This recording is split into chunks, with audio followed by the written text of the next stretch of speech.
বাজার থেকে হেলেঞ্চা শাক নিয়ে এলাম। কি সুন্দর শাকগুলো পেয়েছি, পুরো তাজা তাজা। মাছ এনেছি, সেই মাছের ডিম ছিল, তাই এই ডিমটা দিয়ে হেলেঞ্চা শাক রান্না করব। এটা নুন হলুদ দিয়ে মেখে নিলাম। মাছের ডিমটা ভেঙে ছোটো ছোটো করে ভেজে নিলাম। প্রথমে ভাঙিনি, কারণ ফুটবে বলে। এটা বল মাছের ডিম লাল লাল করে ভেজে নিলাম।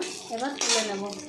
ওই ডিম ভাজা তেলে পাঁচফোড়ন আর লঙ্কা ফোড়ন দিয়ে আলুগুলো ভেজে নিলাম। হেলেঞ্চা শাকগুলো ছোটো ছোটো করে কেটে নিলাম। একটা জিনিস খেয়াল করবেন, এই যে মাঝখানের যে পাতাটা না, এটা ফেলে দিলে হেলেঞ্চা শাক আর তিতো লাগে না, অতটা তিতো লাগে না। ছোটো ছোটো করে কেটে নিলাম। আলুগুলো লাল লাল করে ভাজা হয়ে গেছে। এবার হেলেঞ্চা শাকগুলো দিয়ে দেবো।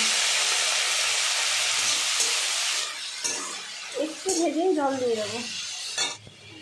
শাকগুলো বেশি ভাজতে নেই, টেস্ট নষ্ট হয়ে যাবে। তাই হালকা একটু ভেজে জল দিয়ে দিলাম।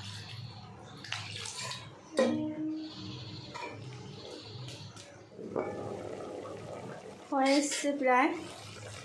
এবার ডিমগুলো দিয়ে দেবো।